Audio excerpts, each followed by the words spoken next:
Welcome to my YouTube channel Andhra Pradesh political vlogs. ఆంధ్రప్రదేశ్లో శ్రీ చంద్రబాబు నాయుడుని మించి నీచ రాజకీయాలకు పాల్పడుతున్న వ్యక్తి పవన్ కళ్యాణ్. ఎంతలా అంటే ఊసరవెల్లి సిగ్గుపడే విధంగా ఊసరవెల్లి కనుక రంగులు ఎలా మారుస్తుందో పవన్ కళ్యాణ్ కూడా తన రాజకీయాలలో అలా రంగులు మారుస్తూ మాట మీద నిలబడకుండా రకరకాల మాటలతోటి అప్పుడు మాట్లాడిన మాట ఒక తీరుగా, ఇప్పుడు మాట్లాడిన మాట ఒక తీరుగా. అంటే ఆ రోజు జగన్మోహన్ రెడ్డి గారు సీఎంగా ఉన్నప్పుడు ఏ రకంగా విషయం జిమ్మింది, ఈరోజు ఏ రకంగా మాట్లాడుతున్నాడో క్లియర్ కట్గా ప్రతి విషయంలో అర్థమవుతున్నది.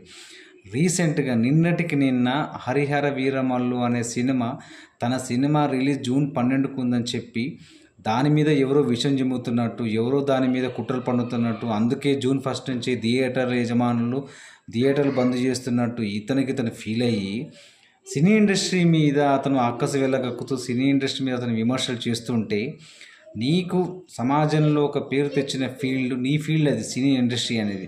అలాంటి నీ ఫీల్డ్ మీద నువ్వు విమర్శలు చేస్తున్నావు అంటేనే నీ యొక్క రాజకీయం ఏ రకంగా ఉన్నదో ఇక్కడనే అర్థమవుతున్నది. నిజానికి అసలు థియేటర్ వాళ్ళు ఎందుకు బంద్ చేస్తున్నారో మినిమం లాజిక్, కామన్ సెన్స్ లేకుండా నువ్వు మాట్లాడుతున్నావు. థియేటర్ వాళ్ళు ఎందుకు బంద్ చేస్తున్నారు, ఎందుకు సమ్మెకు దిగుతున్నారు వాళ్ళు? మాకు కనీసం థియేటర్లలో ఒక సినిమా రన్ అవుతుంటే మాకు కనీసం రెంట్స్ వెళ్ళట్లేవు, మేము జీతాలు ఇవ్వలేకపోతున్నాం, అసలు మేము థియేటర్లో సినిమాని రన్ చేయలేకపోతున్నాం.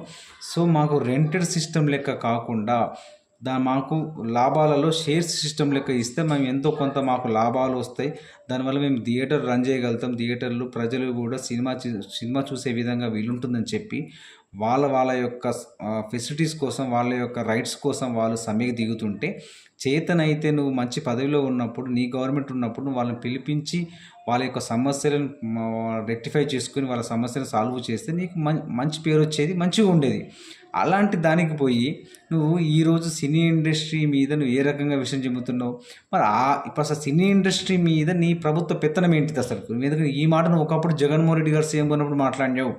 జగన్మోహన్ రెడ్డి గారు ఆ రోజు ప్రజలకు మంచి జరగాలి, ప్రజలతో పాటు సినీ ఇండస్ట్రీ వల్ల కూడా మంచి జరగాలని చెప్పి సినిమా రేట్స్, టికెట్ రేట్స్ కనుక ఎక్కువ ఉంటే సామాన్య ప్రజలు సినిమాకు థియేటర్లకు వచ్చే పరిస్థితి లేదు. కాబట్టి సినిమా టికెట్ రేట్లు కనుక రీజనబుల్గా ఉంటే ఎక్కువ మంది ప్రజలు సినిమా చూస్తే సినిమా విజయవంతం అవుతుందని చెప్పి అతను ఒక మంచి ఆలోచనతోటి సినీ ఇండస్ట్రీలో యొక్క పెద్దలను ఆయన పిలిపించుకొని మీకు ఎలాంటి సౌకర్యాలు కావాలని నేను కల్పిస్తాను, మీరు వైజాగ్కి రండి, స్టూడియోకి స్థలం ఇస్తాను, రాయితీలు ఇస్తాను అని చెప్పి వాళ్ళకు ప్రోత్సాహకాలు అందిస్తానని చెప్పి ఆ రోజు అంతగా మంచిగా మాట్లాడితే, మీ అన్నయ్యని మీ వదినని కూడా ఇంటికి పిలిపించి భోజనం పెట్టి బట్టలు పెట్టి మంచిగా పంపిస్తే దాని కూడా నువ్వు విషయం జిమ్మినావు. అంటే ఇక్కడనే నీ యొక్క రాజకీయ యొక్క ఊసరవెల్లి రంగు